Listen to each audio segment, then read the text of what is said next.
Welcome to the Property Couch, where each week you get to listen to two of Australia's leading property experts as they share with you the insider's guide to property investing.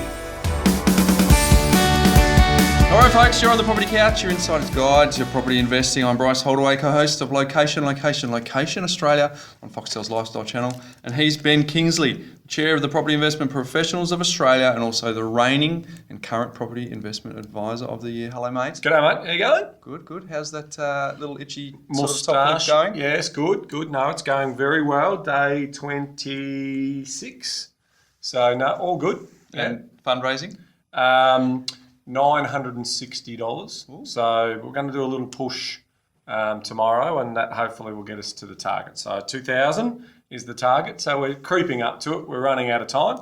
So go to the website, click on the moustache there, and give us $10. Come on. But get into the festive season things. Our podcast costs you very little all year. Maybe it's just going to cost you $10 to contribute to Ben's very good cause. It's like when you've got your kids or you go to a friend's fundraising activity. They only raised the bulk of the money in the last few days anyway. Yeah, we're going to run home. 4 days to go. No jog, absolutely storm home. Sprint. 4 days to go. Hey, today I thought we'd have a bit of a chat. One thing we were chatting about before we hit play or hit record was the fact that this is a progressive podcast. So the message for anyone. Well, when we say that, we didn't really know, but it's sort of coming out that way. It's just you and I going, well, what sort of can we build on from last week? Correct, so, yeah. But effectively, you've got a message for those who maybe only heard the last few episodes? Yeah, look, if you're new to the podcast, just jump on to probably the first podcast. That's the one where we set the tone for what we wanted to talk about, how we're passionate about helping people manage their money better and invest wisely, and, people are done with money. So it's just a nice way of sort of understanding it and then getting into the science that is property investing. At the very least, you'll find out how the guy selling $25 haircuts beats the guy doing the $10 haircuts in that first episode. That's a ripper. So check that one out. So if you like this one, jump back to podcast one. It's better to listen to them in sequence, I think. Mate, but how exciting is it? When we started this podcast, the idea of approaching 100,000 downloads in less than a year, let's be honest, we thought maybe a handful of people might be interested. A few clients might tell a couple of people, but mate, that's phenomenal. It is unbelievable, and so thank you everyone for listening, and we obviously are pleased that you think the content is worth a listen. Yeah, and I must say at the end, I always talk about, if you could do us a favour, tell a friend, and that'd be really helpful. Or if you're interested in social media, to get the @PropertyCouch handle. But I usually say that after you sign off somewhere around the world. Yep. So maybe 95% of the listeners don't get to hear that message. In fact, no, that's not true, because I get a lot of listeners actually now stick around just to see which part of the world. It's going to be a rare thing because it's finishing up at the end of this year. So, I don't have got all these sign-offs from Google, and there's some that I'm just never, ever going to attempt. There we go. Ivis, we're going to put on our social media today the question: should Ben continue the sign-off around the world, or should he finish the sign-off around the world? Or better yet, if any listeners have any dialect that they want me to attempt, why don't you email us and I'll attempt it, if I haven't already done it. We should put the survey up, Ivis.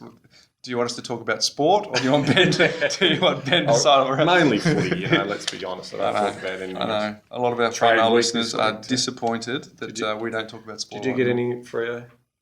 We did. Anything happy with what you got? Mate, we're happy with what we got. Yeah, we're a working class suburb who doesn't get all the spoils. Working class suburb, one of the most elite suburbs. Working class club, working class club.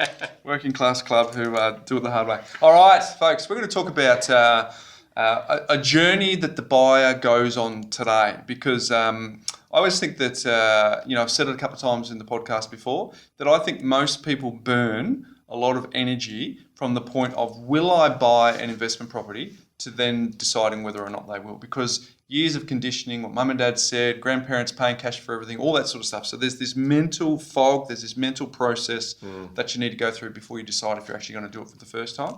And I liken it to, when you jump in a plane and they're about to take off, from the moment that they leave the tarmac to the point that they level out at 30,000 feet. That's where the plane uses most of its fuel. Yep. And as it levels off, it doesn't use much at all, or as much. Yep. And I think that's the same with the property investor. They use most of their mental fuel from that point. Will I or won't I? To actually deciding that they're going to do it. Yeah, look, and I think that mental fuel is in the anguish of, is it the right asset?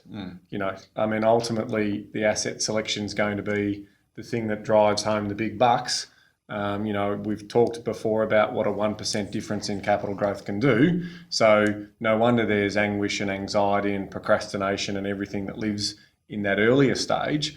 But we're going to talk about, you know, okay, we've secured the property. And now, Bryce, you know, you've got a great list of things to go through, so I'm really keen to hear most of what it is in there and sort of add something to it if I can. Yeah, so it's kind of like, okay, we burned all this fuel, deciding will I, won't I, and then whatever fuel is left over, you've put into the process of deciding which one, and quite often it's, you know, a lot of energy is burnt trying to determine, am I listening to an advisor, am I listening to a salesperson? So let's assume you've just bought a property, what's next? What should you do? Because let's be honest, there's very little energy left after that point, getting to that point.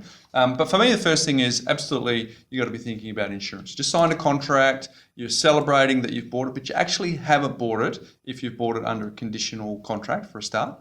But you should be thinking already about settlement. And there's a grey area when it comes to who has the responsibility of the property when you have signed an unconditional contract but it hasn't yet settled. Yeah. So for me, just avoid the grey, just get insurance straight away. Correct, because what are you going to hold? You're going to hold insurance. You paid your 10% or 5% deposit, so you've got an interest in the property. There has been legal cases where, you know, properties have burnt down and, you know, there's been arguments between the purchaser and the vendor as to who's responsible for it. So, yeah, take out that ambiguity and just basically, you know, sign up for an insurance policy for 30 odd days. Yeah, so, but there's two parts to think about here. The building, if you're buying a house, you're responsible typically for getting the building insurance, but it's also the landlord's protection insurance. And we, just as a disclaimer, we can't sort of recommend insurance in any way other than just generally say it's a good idea to protect yourself.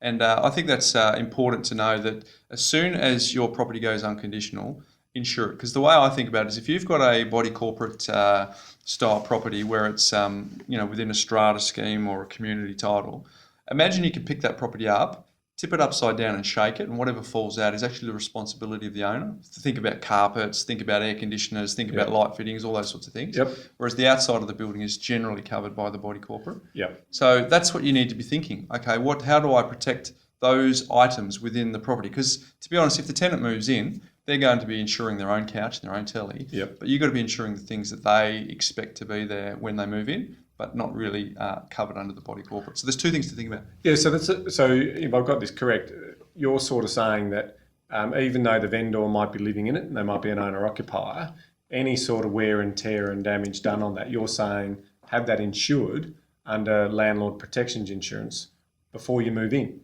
Yeah, I just think as soon as it goes unconditional, cover yourself. I'm talking about extreme events, like a fire or a major theft. So it's mainly the building itself, but obviously under body corporate, it's protected under double check with your solicitor and everyone. But obviously, if you're buying a freestanding house, absolutely. Protect yourself. Yeah, I mean, for the sake of 30, 60 days, why not take away the ambiguity? Absolutely. The other thing to do is there is insurance that you can get in place to make sure that you're protected if the body corporate is underinsured. Yep. And that can happen if the body corporate doesn't regularly insure the buildings for, you know, at the very least replacement value. There is insurance that you can protect yourself for that. And the other insurance, title insurance. Do you want to talk about title insurance here? It's an important thing, isn't it? Yeah, well, it's becoming more popular, but it's just essentially what it's doing, without getting into the nitty gritty, is to make sure that you're protecting yourself, that you're buying what you think you're buying. Yes.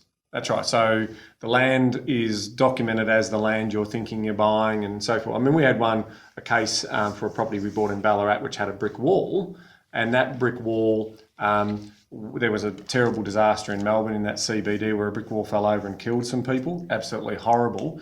And then so a neighbour complained about this brick wall in Ballarat, and that brick wall in Ballarat, they said, right, it's unstable and we need it demolished in 48 hours. So our owners were like freaking out. What do we do? You know, we had to get someone in there, otherwise we're in breach or whatever it may be. So we sort of said, calm down. Now, it cost them about $7,000 to knock that brick wall down and clear it away, but they had title insurance. So they went and did a claim against their title insurance to basically say if that brick wall was sound, it was built with approval, then that should have been documented in there. And so we were fortunate in terms of getting that. So that's an example.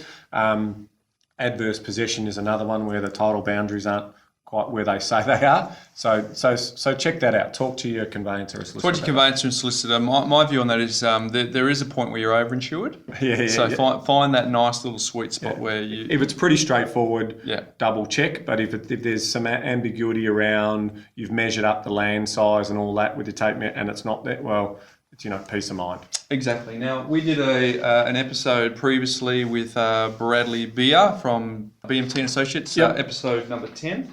So my next point is to start thinking about cash flow is really important. So you bought the property. Let's assume now that we're getting close to unconditional or, maybe some... actually, we should go back and talk about conditions, shouldn't we? In terms of if you're buying it in... WA, you're buying it in Queensland, you're buying it in South Australia. Typically, those sort of cities allow you to buy on option, subject to due diligence later. Yeah, put your offer in writing. Yep. So really for me, the next thing is just do everything you can to get those conditions satisfied. And the biggest one that often comes up is finance. And my biggest invitation in practice from what I see the most is be the squeaky hinge that gets the oil with your financier, your mortgage broker. Because I've seen a lot of the time where it's, we often get a 10 business day finance, so it's effectively 14 days. And the mortgage broker, not us of course, but the mortgage broker leaves all of their energy and effort. They don't start picking up the file till right at the pointy end of our clause. And then they go, it doesn't matter, we'll just get an extension. It's like, in practice, it's not just that easy to ring the agent and say, by the way, we need a 7-day finance extension, because they might go, you know what? There are 17 people interested in this property. I reckon I could probably get 3 other contracts in a heartbeat. So no, and probably for more in a booming market. So it's important to be the squeaky hinge that gets the oil. So just for clarity there, do you also, under conditions point number 2, are we also saying that this is where our clauses in terms of our contracts are started to be placed in? And so give some of the listeners some tips around the clauses, who should be writing them, how they should be presented. Is, just a general sentence is going to cover it, maybe not. Yeah, that's right. You've got to be very clear on the wording. In a lot of cities around Australia, they can only be written by a solicitor. So you can't just have a go at it. But you can buy, there's a lot of books out there with clauses. I think Rob Belander does one, Clauses Made Simple. Your conveyancer, the conveyancers and the solicitors that we work with, they actually have a set of templates that they give out that you can pick one off the shelf that's close to what you need. But ultimately you need to put some clauses in, worded correctly, that protect you. But common ones, subject to finance, that's probably the most common. Subject to building and pest. I always think that it's important, whenever I'm dealing with a client, I preempt it by saying, expect there to be issues with your building report. It's their job to tell you every single thing that's wrong. But we're doing 2 things. Is the structure okay? Is it riddled with termites? There are 2 key ones. Everything outside of that is levels of materiality, or to use your sort of phrasing, is it critical, is it important, or is it nice to do? And look, at the inspector is going to be careful with what they say. Some of those inspection reports you read and you think, oh my God, this thing's falling down, and it's nowhere near falling down. But again, that's their duty of care in terms of protecting themselves. So that famous question you should always ask a property inspector, and we're going to get a property inspector in. We are in the summer series. So that'll be great to listen to, coming from a property inspector's mouth. Now, cooling off, does that sort of part of the conditions, sort of understand? So if you're going to be a borderless investor, you need to understand what sort of rights and responsibilities and protections you have in place in each state. Absolutely. Yeah, and cooling off is different in every state. And you put me on the spot here, but I think, for example, there's no cooling off in Western Australia. There's a 2-day cooling off in South Australia. It's he's good. Put him on the spot. And I've got this map in my mind that I've got near my desk. I think it's 3 days in Vic. 5 days in Queensland. I'm pretty sure Tasmanian listeners, I'm pretty sure there's no cooling off there. There might be, I have to check. Might be, yeah, we're not quite sure. We don't do a lot of But here's the buying deal. In Adelaide, for example, there's no penalty to cool off. Yeah. So people do their due diligence within the cooling off period. So they don't necessarily have many subject to building and pests over there because they'll quickly get it done in that 2-day cooling off period. Whereas in Melbourne, there's a penalty to cool off. Correct. So understanding what the penalty is, in other words, you put a deposit down on a property, okay, and that gives you really the rights to do your full due diligence. But in Victoria, it's 0.2 of a percentage of the deposit amount. So you're potentially risking $1,000, depending on the value of the property, of course. So the reason why they do it in Victoria is they just don't want everyone putting $500 deposits down on everything and then doing their full due diligence and then picking the best one. And then the others come back onto the market. Adelaide's a little bit behind the scene, a bit behind the times, I should say, in terms of doing that, because that's what you could do. You could go and put an offer on every property and then cool off, appropriately, and that's securing the property for you. So, you don't want to be doing that, but that's the message there. Now, one quick reminder about auctions. So some in every state it's different, but again, if you're buying under auction conditions, and that can be not just on the auction day, but a couple of days before and a couple of days after. So you've got to do your homework. That's a good point about auctions. I'm going to bid at an auction this weekend for a client of mine where she has $2 million to spend. She's been looking for a number of, I'd love to say months, but she's been looking for a couple of years and just been underbidder a fair bit. So she's finally rang me up and said, I just need some professional help, but I don't want the agent to know that I'm bidding. And you can do that in Victoria because you don't register to bid at auction. Yeah. In Queensland, in Sydney, and I'm stretching my mind back as far as I can, I'm pretty sure you register in Adelaide as well. Yeah. So that's beautiful for the agent. They know who's turning up. They know who's registering. Yeah, it is interesting. And I flew to Sydney at the start of the year, and I had a client that they wanted me to sort of do the bidding for them. So, and in Sydney, they have sort of these professional auctioneers. And so the same sort of thing. I didn't want the selling agent to know who my client was because they'd been through the property several times, and so it was an interesting conversation. I literally had to pull the auctioneer guy aside and say, look, under the laws, I have to tell you who it is, but I don't believe you have to pass on. And I'm asking you that, you just need to know who I'm bidding on behalf of, but you cannot disclose that so it was a really interesting conversation, and he was like, I'm happy with that. So we were able to sort of do that. Now whether he did or not is, it's up to his professional judgment, but that's what I was asking for, because you're right, in some parts you can get a competitive advantage by the mystery of who you're working for. And I've done most of my professional career outside of doing it on the show in Melbourne, where I don't have to disclose it. So I remember doing one for the show up in Sydney. It was in Wallara. It was a beautiful 2-bedroom apartment, like nice little Art Deco, and I just hovered around the registration table. I'm thinking, this is awesome. I know exactly who I'm up against by sitting here. Looking, checking, okay. There's 8 registered bidders. I know I've got 8 competitors. Yeah. So I know who I'm up against. So, whereas in Melbourne, on Saturday, we unfortunately missed one where it just absolutely flew, which goes back to, actually, it's a good story for our Scarcity podcast a couple ago. It was a period 4-bedder in Essendon that was 10 k's from the CBD. There were 6 bidders and it flew. Yep, and there's that emotional buyer buying that scarce family home. It was unbelievable. It was quoted at 850 to 890. It went for 1.215, and mate, there was no shortage of people. It was, unfortunately, this person came up to me and he saddles up to me and he goes, "Is this a good one?" And I've looked at him and I've gone, yeah, I think it's a pretty good one. and he goes, is this a good location? I'm thinking, what's going on? Because I'm here to bid, and I'm naturally a bit suspicious. Just come up, So I just said to him, so how do we know each other again? And he goes, mate, I sussed you out as soon as you walked in. I've been watching your show for 4 seasons. So I've gone, well, I can't tell him. I'm here to act in the best interest of my buyer. So it's kind of this quandary because this guy watches the show, so I've got to say thanks very much, but at the same time, and so I said, no, I'm not buying. And he goes, well, yeah, I'm here to buy. And I'm thinking, oh, you've just told me too much. And then he points over to his son and his daughter. He says, yeah, they're hoping to buy it. And the poor things, they were flogged around the price guide range. And it went 215,000 above where they pulled it. But I mean, if you ever see Bryce Holdaway on a Saturday hanging around... Don't give up my secret. Oh, come on, let's be honest. You're not going to turn up. I'm not going to turn up. Come on, mate. I've got a 4-year-old and a 2-year-old. I've got any excuse to get out and just hang out at auctions. No, that's true. If you do see me at an auction, it's a fair chance I'm going to buy. If I'm going to see any buyer's agent at an auction, they're not there just for, Oh, actually, no, there are some sad cases out there. People who just go to every auction. There are a few. But to those location years ago, wasn't it? Where I went to hundreds and hundreds, you've shown me your scrapbook. Hundreds of auctions. You were one of those weird guys. Did you have a moustache back then? No. No. Very good. All right, so to the location viewers, if you see me at an auction, please still come and say good day. And if I tell you I'm not bidding, I probably am. So there's my disclaimer.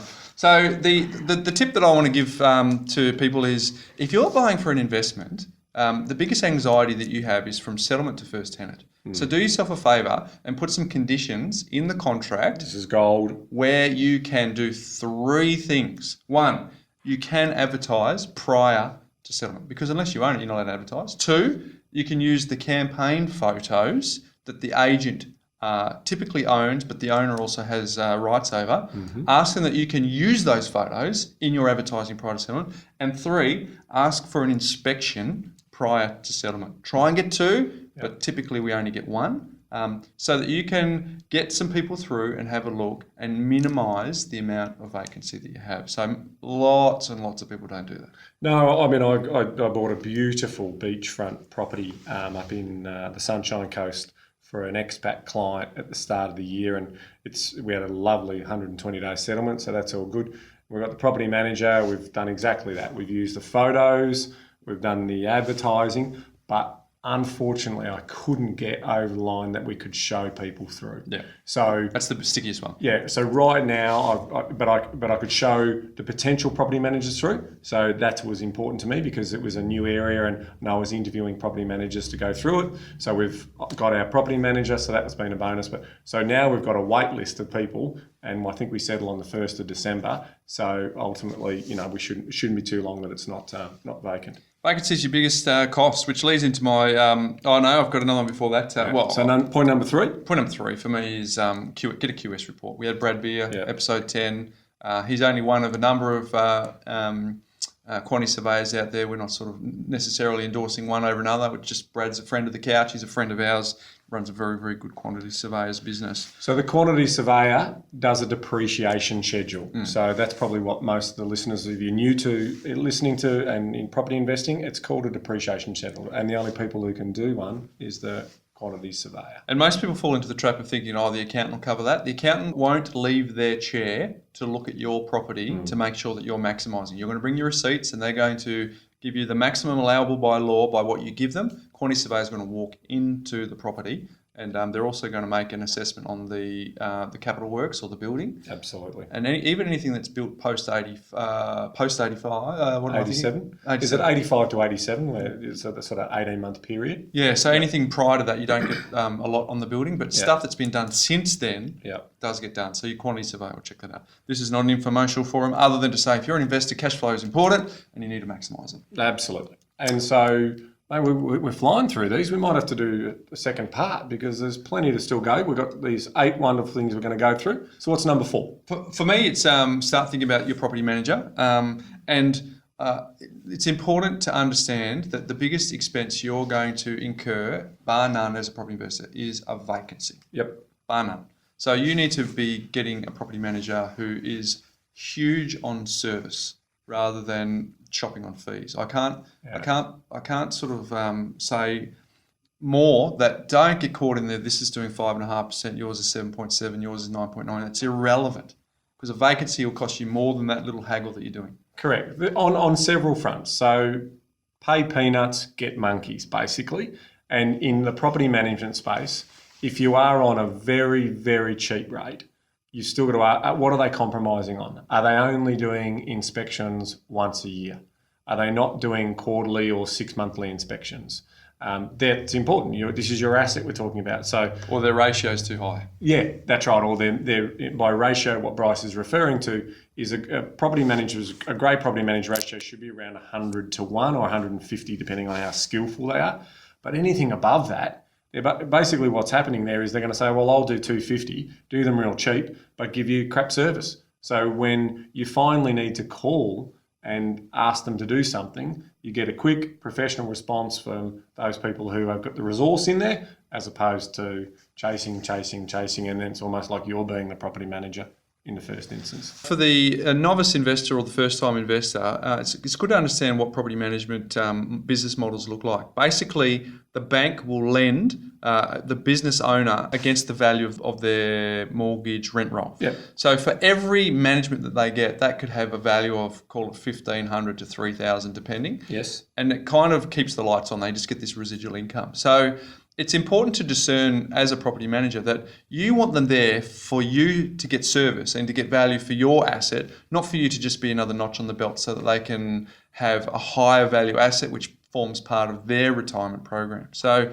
for me, it leads on to a subsection of this is I like to look for a property manager where the person who I'm dealing with ideally is the owner or very, very close to management because they're very proactive. So, for example, we use one here in Melbourne.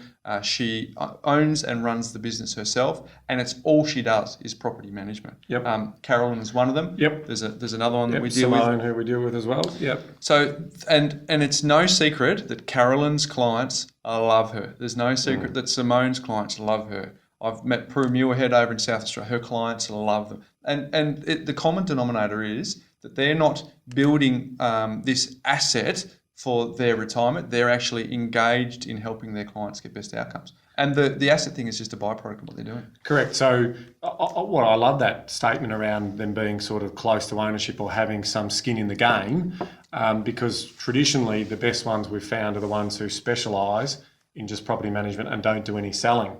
But I suppose if you come across an agency that's got a selling arm and a property management arm, but the property management is being run by someone who's got skin in the game, then you probably could expect that level of service to be pretty good as well. Yeah, so I should put that in. That's a really good point, Ben. We do deal with property managers who are part of a franchise, and they do have sales part of it. So it's not mutually exclusive. No, but they have skin in the game, and they've got outcomes that are aligned in the interest of the investor. Now, we have on our website the property management checklist. So if you are looking to interview a property manager, because again, they're looking after your asset so you can get on with your life as a passive investor. This is investing 101. We don't want to be in there dealing with it all day, every day. It's not a second job. So check out that checklist on the website. And what we'll do is in our social media feed on Instagram. I tell you what. We'll actually put a link. We are state of the art. Mate, if it wasn't for Ibis, you and I, Exactly. you and I would be bumbling Let's through be this, honest. let's be honest.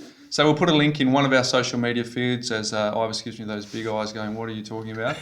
So that because a lot of people just can't get onto our website easily, but they can get through our feed. So another reason why you should get on social media, we'll make that available for you as well. Hey, the next one for me is know that you've got the right to a pre-settlement inspection. Yep. Usually in the week leading up to settlement. And it's caveat emptor, buyer beware. Make sure that what's in the property is what was in the property when you signed the contract. Definitely right. I mean, at the end of the day, we've had arguments between vendors and purchasers for light globes, spa baths, which they didn't check the shackles, what was actually included. So validating the shackles is another good sort of process that you need to get on. So it's just funny how people are, and in the move on the way out, someone's dropped a couch on the floor, put a hole through the floor. So those pre-settlement inspections are important because, as you are going to highlight, once it's settled, it's hard work. There's no leverage. Once you settle, there's no leverage. We had recently something that had to be done prior to settlement. The agent came back to me and said, what if we hold back $2,000 in trust and then we'll settle and we'll get it done? I said, no. Because you get your commission, Mr. Agent, you've moved on. The solicitor doesn't care. It actually lands on the poor old buyer who has to project manage this, and they got no leverage. So we said no, push it back a week, and they did. And then, surprise, surprise, it got done very, very quickly. Yep. So make sure you understand your maximum position of leverage. You want to make sure everything's working, make sure all keys and all remotes are included. So that's a really good point. So, because I've had some situations where there has been some negotiations post-settlement. Now, in some cases, and I don't want to put conveyancers in a bad light or solicitors in a bad light, but they can potentially follow them up, but it's going to be at extra fees. So sometimes sometimes might be in the best interest of the lawyer to actually say, yeah, let's hold some back, let's get that, and I'll tidy it up. But in reality, that's a great tip of yours, Bryce, and that is, no, don't do that. Just basically force them to get it all done, push settlement back, because ultimately you would normally find that your solicitor's fees and conveyancers fees might be a fixed price, so you're not going to necessarily have that extra cost. So a nice little tip there. Mate, there's a book called Freakonomics by Stephen Dubner, and I think it's someone Levitt, Freakonomics, and it's an interesting way of looking at economics. And he says economics is just the study of human incentives, right? Yep, so what's the human incentive? Once everyone settles and it's just the poor old buyer left trying to get this little thing done, everyone's gone and moved on. But with settlement being the big fish, the human incentive is strong for everyone. They're still in the game. No, I love it. Well, great point. As we hit 30 minutes, we better fly through the next point. And I like to think, set rent realistically. So if you're expecting 400, don't be afraid to do 390. And everyone's go, well, cash flow is important. Why should...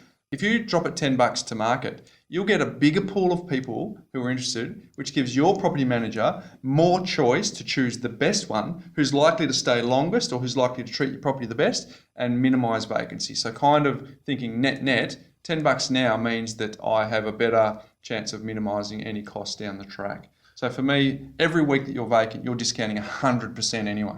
That's right. I mean, look, I've got nothing to add on that other than to say when you are doing your models, there will be periods of time where your property will be vacant. So when you're doing the modelling, we use 90 to 92%. So 4 to 5 weeks a year where the property is going to be vacant. So we're quite conservative. I think anyone who's an experienced investor, if they just look at their portfolio, it's probably more like 95, unless they're in a chronic area and haven't done their homework in terms of where they're buying. So that's just my little value add there. And it's a good one. If they get asset selection right, it should be closer to 100 if they do that little tip at the beginning, and they might just get tenants who keep on staying on in the properties. Yeah, beautiful. Last one, second last one, arrange for keys to be collected by someone. Owner-occupiers do it themselves. If you're an investment, get the property manager to do it for you. That's what they're there to do. Make sure it's done. Get the keys for you. Just make sure they don't also take the bottle of champagne that's usually provided by the selling agent as a nice little sweetener. Just make sure that comes with the keys as well. Exactly. And if it's not there, just probably say, any little bottle of wine that was missing on the... Any celebratory drinks in the office lately? Any little gift pack or anything like that from the vendor? You never know. You just never know. Agreed. And then the last one is once you've burnt all this mental fuel to get started, then you've used whatever fuel's left to buy it, and then we just helped you think of a few things once you bought it. Make sure you review it each and every year. Can I get more rent? Should I paint it to get some more rent? Does it need an air conditioner? Should I get a new dishwasher? Down the road, have they got $20 more? Why are they getting $20 more? Constantly reviewing this property.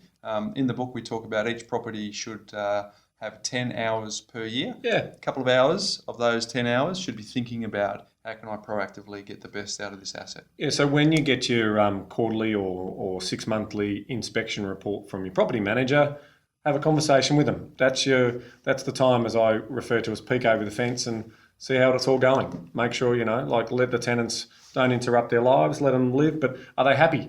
Anything that they want. If they reached out, happy tenants are basically your rent roll, your passive income. So it's really important. You heard it here first, folks. The Property Investment Advisor of the Year says you should peek over the fence. Very good. All right, we've raced through 30 minutes, which has been great. You've sprinted those last 5 out, which was really good. I know, unlike us, we've sort of gone off on a few tangents early and left ourselves a little bit floundering. I thought we were going to do it in 2 parts, but no, we've got it nailed. Towards the end. So, all right, folks, and we've got a very exciting event coming up this Tuesday because the truck is reversing with boxes of books, mate. Who would have thought? We've talked about it a couple of times in our podcast. We've given our listeners an opportunity to buy the book. Yeah, some of them have. They're probably thinking, where's my book? So if you go to the propertycatch.com.au, you want to check out that book, you can use the code TPC. And I've been very friendly to you, capital T, capital P, capital C, or it can be lowercase. And you can get an advanced. Well, it won't be an advanced copy anymore. If you go today. Well, it's still an advanced copy because it doesn't hit in the bookstores until January. Yeah, but our listeners, That's our what I mean, very they get special exclusive. listeners. No, I'm thinking, advanced copy for our. We've been talking about the podcast as advanced because it's been weeks to go. Now there's days to go. So if you want to get a copy of that, go to the Property Couch.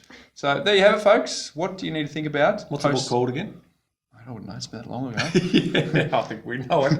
The Armchair Guide to Property Investing: How to Retire on $2,000 per week. Beautiful. Some people say dollars. All right, mate. Marg and Ricardo sent us a little note today to say that you signed off well. Yes, they did. They were happy. So thanks, guys. It's very good. But in this one here, so again, it's a Google list that I'm working off, and there's Scottish Gaelic, and there's absolutely no way I'm going to attempt that. So I'm going to go Scots.